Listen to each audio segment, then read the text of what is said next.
Have you ever got so caught up in the details that it stopped you from doing the exact thing that you set out to do?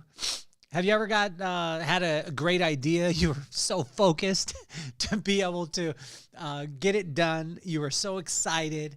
And then you sat down and you got a text or you got an email. Then you had to respond to this one. And then before you know it, 20, 30 minutes, an hour is gone. Maybe it's through scrolling social media, whatever it is. And the reason why I asked this question is because that happened to me today. I was so amped right after our men's group. We do a men's group every Tuesday from 7:30 to 8:30, and it is unbelievable to see the types of transformations that are happening with men. It is ages anywhere from 22 up to in the mid 50s, early 60s. We won't shout out all the names to protect the innocent, but it's incredible what's happening, and our whole men's group is based off of the corresponding proverb for the corresponding day. And today, because it's 23rd of April, 2024, we decided long ago that we would do this, but the corresponding proverb was Proverbs 23. And the question was, where is your heart? This was a thing that God was big on me this morning. And it's amazing because my mind, like I asked you before, have you ever had an idea, then you get distracted and you go down all these different rabbit holes? That's where my mind was at. But where's your heart? See, your heart will always bring you back to almost an anchor or a foundation. And so what God was asking this morning is, where's your heart at? And what he was saying is, where your treasure is, there your heart will be also. And so whatever I treasure, that's where my heart is. But he asked me today, where is your heart? And I have to tell you, last Friday, my heart was in a place where I didn't like it that much. I coached FNL, Friday Night Lights with my son, flag football, and we were beating up on this team pretty good. And there was a pass that got thrown, and it was a long pass. We were on defense, and the kid catches it. In my head, he bobbled it, and then our kid knocked it out of his hand. But it could have been that he caught it, then he ran a couple of steps, then he fumbled it. Well, at that time, the rule is if he catches it and then he fumbles it later, the ball is dead right there. But if he juggles it and the guy knocks it out of his hands, then it's an incomplete pass. Well, obviously from my side, because I'm on defense, my team's on defense, I start shouting, no, it wasn't a completion. The other coach starts yelling, no, it was a completion. I start yelling, are you kidding me? But the ref is like 16, 17 years old. So you can imagine this kid is freaked out. The one coach who's probably 6'4", 6'5", is yelling as loud as he can, and I'm trying to yell over the top. No, he's not. Did this really matter? It's 5th and 6th grade Friday Night Lights flag football. At the time where my heart was at was like, I want to prove a point. I'm right. Well, the ref called in the other guy's favor. So I have to apologize for what I'm about to tell you, but I went to our head coach and I said, drop it on him. And he knew exactly what I was talking about. I said, based off the way that he reacted right there, let's lay it on him. Well, we were already beating this team by a sizable margin, and it was coming down. There was only a couple minutes left, but where my heart was at was, I'm going to show you. And so the coach looked at me. He smiled. Coach, you know exactly, Coach Matt. And he smiled, and he's like, I got you, man. And we called the play. And they start off on their 5-yard line. My son drops back, waits for the guy to rush on him at the last second, drops a dime the whole length of the field. And our receiver, Michael, head tops this defender, like reaches over the top of him, head tops him, and then jogs into the end zone. And what I looked over at that other coach in the team is like, see, you want to poke the bear. This is what you're going to get. And then I had to realize what was in my heart was trying to prove something that wasn't that important. And so right after the game, I felt a little bad. I did get over it, but it brought up this question of what's in your heart. Well, what was in my heart at that point was win at any cost. What's in my heart now is like, maybe you should have backed off a little bit. But the cool thing is with the corresponding proverb for the corresponding day, when you start reading this, you read it and then it reads you. Well, it read me this morning and helped me to realize that my heart wasn't in the right place. And that was a major thing. The other thing that we worked on in our men's group was I took and I asked, and I would suggest, or maybe, ask you to do this with us too. So our assignment is to take a triangle. So to draw a triangle, the base of the triangle here, and then we go up towards the top. If you're just listening, it's just a regular triangle. On the base of the triangle, write beliefs, right? And so what do you believe? Like, what's in your heart? And not like, I believe in integrity and all this and being humble and stuff. I'm talking about like, get down to it being personal for you. On the sides of the triangle, the two sides, write down your intentions, right? So the intentions that you have. And again, be very, very specific. And at the top of the triangle, at the very top, the very smallest little point, write down your actions, right? And so what I asked our men's group to do is, if you do this, right? So on the bottom, it's your beliefs. On the side, it's your intentions. On the top is your actions. And then I want you to look at it and ask yourself every single day, are those things in line? Is my beliefs in line with my intentions? And are those beliefs and intentions in line with my actions? And so when I asked him to do this, it was great because my friend Mike, he is one of the wisest guys that I know, is like, ask yourself this at the base of the triangle, what are you concerned with today? Like, what's on your heart? What do you wish, or your intentions, what do you wish could happen on the sides of the triangle? And then at the top of the triangle, what are you willing to do to make that thing better? So what are you concerned with? What do you wish would happen? And what are you willing to do in that scenario? So with that, let's go over it just quickly. So write down your beliefs and make sure that they are like signature to you and as specific as possible. And so for me, and I'll give you an example, you could hear mine, but don't try and copy it because, you could use it as inspiration. But mine are that I'm awesome, separate myself from my accomplishments, I'm beautiful, don't ever compare yourself to anyone, and I could do anything that I put my mind to, but just because I could do it doesn't make it my purpose. And then my pops would say to me, that's the three things my mom would say. And then my pops would say to me, you're the greatest, so act accordingly. See, that's my belief system. I'm awesome. I'm beautiful. I could do anything. I'm the greatest, so I need to act accordingly. It's a belief system. My intentions are to be kind, to make friends, and to stay curious, ask a ton of questions, because I already know what I do. And that was my intention every time I walk into the room. My actions at the top, very top of the triangle, is to simply be relentless. When I start in on something, I want to go at it until I get my desired result. My pops called it a pit bull mentality. Lock your jaws on. And once you lock your jaws on, you either take the limb or they kill you. Either one is fine. And so that for me was my beliefs, my intentions, and my actions. So in these things, your belief system is where your heart is at, your intentions is where your mind is at, and your actions is where your skills are at.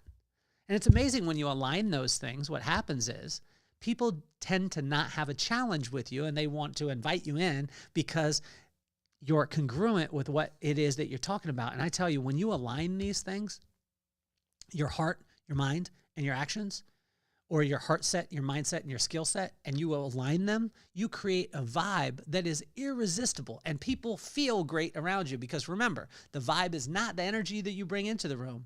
It is simply the way that people feel when you leave.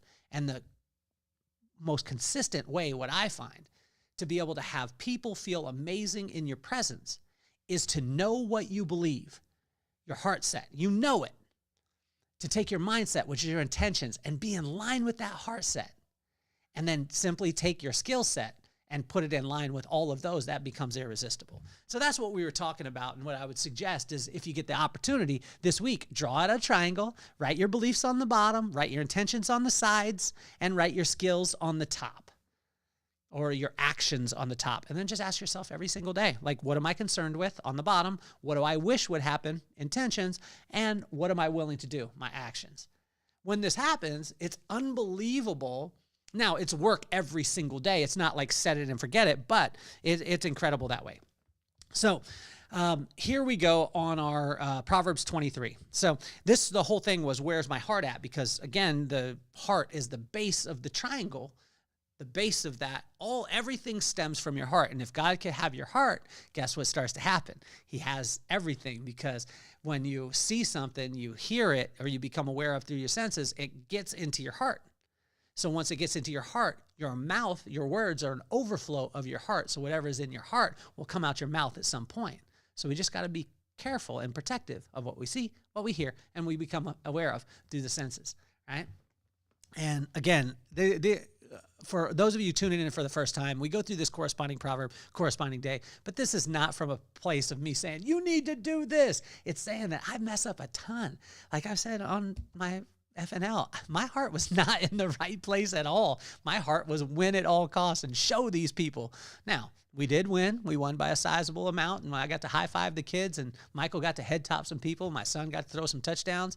But I probably could have won in a different fashion. I want to apologize if other coaches of the team, if you're watching this, I love you. I'm an idiot. I messed up, and I want to be better. Here we go. Proverbs 23, the corresponding proverb, corresponding day. In number 1 is understand the whole story. So in verse 1 through 3, it says, when you sit with a ruler, note well what is before you. Put a knife to your neck if you are given to gluttony. Do not crave his delicacies, for that food is deceptive. And this is a big thing, because a lot of times we sit down with someone who maybe has a little bit more than us, or whatever it is, or we see somebody and we compare ourselves, right? But we don't know what they went through to be able to get to that point. So understand the whole entire story before you go into it. And it was very implicit there, put a knife to your throat if you are given to gluttony. Just wanting more and more and more and more. Number 2, what are you focused on? And in verse 4 and 5, it says, do not wear yourself out to get rich. Do not trust in your own cleverness. Cast but a glance on riches, and they are gone, for they will surely spring wings and fly off to the sky like an eagle. Verse 4 and 5, what are you focused on? My brother tells me this all the time. My big brother, Rob, he tells me that, he's focused on doing the right thing. He has Cardenas Law Group. If you're in Las Vegas and you're listening to the podcast, Cardenas Law Group is the only answer when it comes to personal injury. The guy is unbelievable. What he built his business on is not on billboards and marketing. What he did was he built it on phenomenal service, taking care of people, and focusing on solving the challenges that people have and making sure that they feel amazing during the process. And guess what has happened to his business? He's become one of the top attorneys in Las Vegas. But see, where his heart was at was to service and take care of people. And number 3, beware of the motives of others. This is for my friend James Dixon. My friend James Dixon, #1 motivational speaker in the world. This guy is incredible. Everyone wants a piece of him. Everyone wants a piece, and everyone has an offer, but those offers are not always for him. Sometimes they want to be involved, they want to be connected, but they just want to take from him because his celebrity is at the highest right now. This guy is one of the most unbelievable speakers and one of the most unbelievable friends that I could ever imagine. So in verse 6 through 8, it says, beware of the motives of others. Do not eat the food of a begrudging host. Do not crave his delicacies, for he is the kind of person who is always thinking about the cost. Eat and drink, he says to you, but his heart is not with you. You will vomit up the little that you have eaten, and you will have wasted your compliments. Beware of the motives of others as they come in. And my brother says this all the time. It's like, you can expand and you could grow and you could, dominate the world and create all these things. Or you can, sometimes it's okay to stay small and keep it all. And sometimes bigger is not better. Sometimes more is not better. Sometimes it's just becoming the greatest at what you can do right now, and then the world will find you. The world always finds masters. If you don't believe me on that, watch Euro Dreams of Sushi. It's a phenomenal movie on Netflix. You guys will absolutely love it. Number 4 in this is know your audience in verse number 9. And that's a pretty simple one, but it says, do not speak to fools, for they will scorn your prudent words. Just know your audience and have discernment. The next one is honor those who come before you. You don't have to repeat the game, but definitely respect it. Because when you respect the game, the people who came before you, they have knowledge, they have wisdom, they have experience. And it doesn't mean you have to repeat it, but you can learn from it and just be a student of the game. Next one is listen. That's pretty simple, and that comes in verse number 12. Apply your heart to instruction and your ears to the words of knowledge. When we truly look at where our heart is at, what God is saying to us is just listen. Like, listen. It's all there. Next one is invite discipline. It's amazing because all of Proverbs, the corresponding proverb, corresponding day, all of them deal with inviting wisdom as opposed to it just happening to you. Invite correction, invite these things. And that's in verse 13 and 14. In verse 15, it says to seek wisdom. And it says, my son, if your heart is wise, then my heart will be glad indeed. Wisdom, seek wisdom. How do we get it? Through the fear of God. So fear of God is not fear and trembling. It's fear is respect. That's the usage of the word. So if we respect God, he'll give us wisdom. That's the beginning of wisdom. And what he says is, if you respect me, I'll give you wisdom. And if your heart is wise, then my heart will be glad, meaning that you just spent time with him. And this is all through the whole thing. God's just wanting to spend a little bit of time with you. Slow down. Ask yourself what's in your heart right now. Like, what are you concerned with? What do you wish? And what are you willing to do during that time? But make sure that you filter it all back to him. The next one is comparison, and this is in verse 17 and 18. This is the one that I struggle with huge, and I don't know about you guys, but and I'm sure you guys are all perfect. I'm the failure in this scenario, but I love failure because failure will teach you a lesson, right? And some people are like, no, failure is not an option. It is with God, because sometimes he wants you to fail at that specific thing so you can learn the lesson, and then you can bless somebody else as you move along with the story. But I tell you, watch this. Experiences create stories. Stories create lessons. But you can't get the lesson without the experience. So you got to be present, right? So in this comparison, in verse number 17 and 18, do not let your heart envy sinners, but always be zealous for the fear of the Lord. There is surely a future hope for you, and your hope will not be cut off. In Proverbs, it talks a lot about hope also.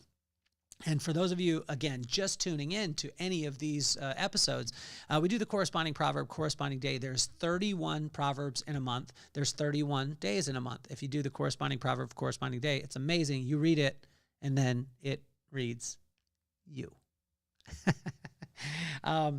Next one is keep a sober mind, and this is in 19 through 20, and this is listen, my son, and be wise and set your heart on the right path. Do not join those who drink too much wine or gorge themselves on meat, for drunkards and gluttons become poor, and drowsiness clothes them in rags. And so keeping a sober mind, anything, it's not just about alcohol. And this was a big thing, when I looked at it, I was like, man, that's some judgment on alcohol. My wife drinks wine. I have friends who drink and, things like that. And it's like, no, it's not about that. It's anything that would take your mind. It would take your mind out of the sober state that says, I just need to spend time with him. Right. And so, beware and keep a sober mind. The next one is listen to your parents. I said this in our men's group today that this was a big one. I said, every single person has the perfect parents. And everyone stopped. And I said, that's a big statement, but let's sit for a second. Okay, so I was perfectly, wonderfully made in the image of God. Anything contrary to that's a lie. From this day forward, I will only accept truth. If God made you perfect and his timing is perfect, then everything that he put into your life was perfect. So you could either learn a lesson of what not to do or learn what to do. And one of the guys in our men's group, I could see he got a little shook, and he was like, well, I didn't have the perfect parents. He was talking about different abuses and things like that. And it's amazing to see it. And when you look at that, because if you say that God is perfect and he built me exactly for this time, and if he's big enough to, if he needed me somewhere else, he's big enough to be able to take me there. Imagine that if we sat in that for a second and said, like, now I can't get mad at the past. I can't get mad at my parents because they did X, or my uncle because he did X. It just means that God was forging you for this time right now. And then we spend time with him. When we spend time with him, I bet you, your trials or your struggles, which I went through them when I was a kid, went through them, going through some now.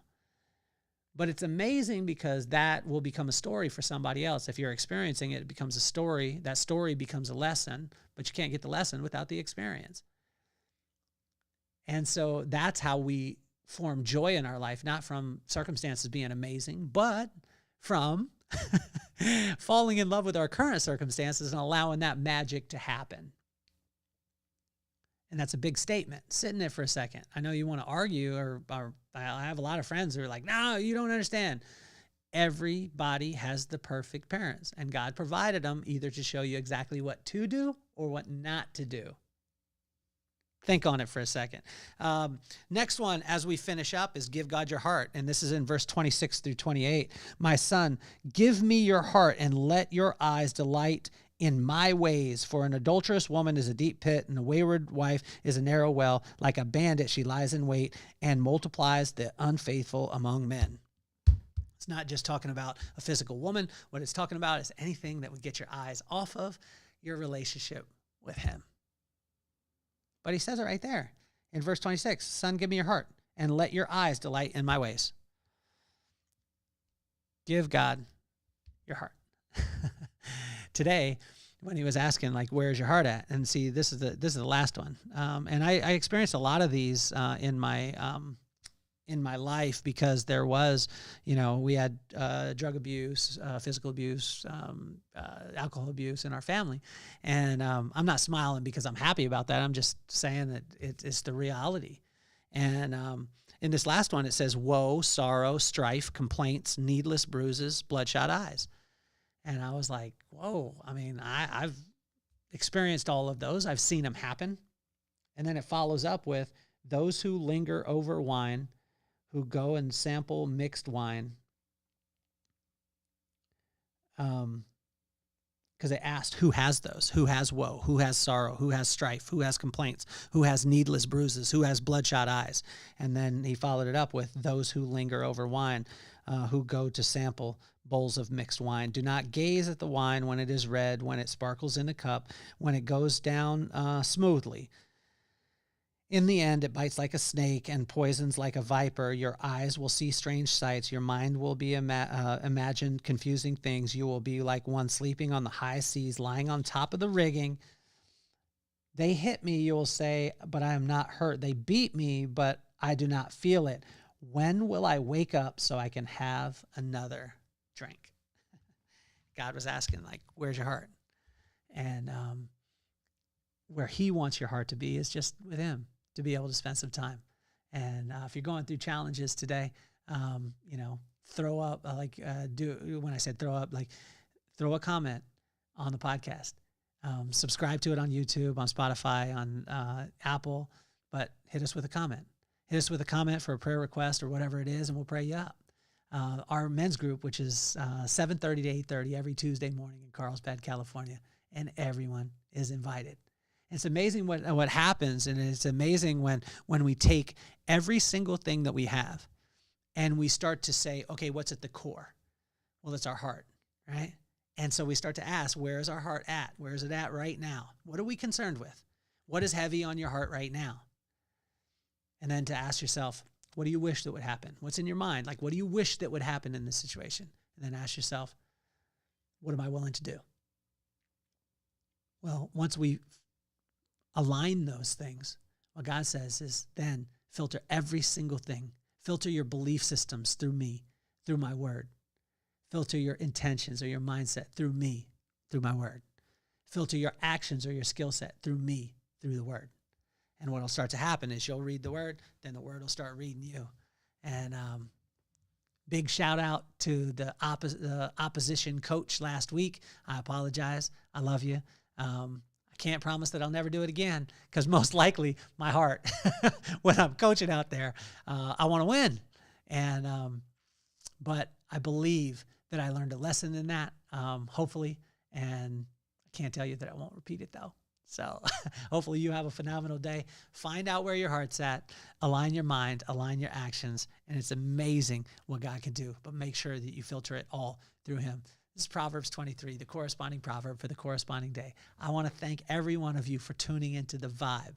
I'm your host, Kelly Cardenas, and I am officially off the hot seat. Peace, love, and soul.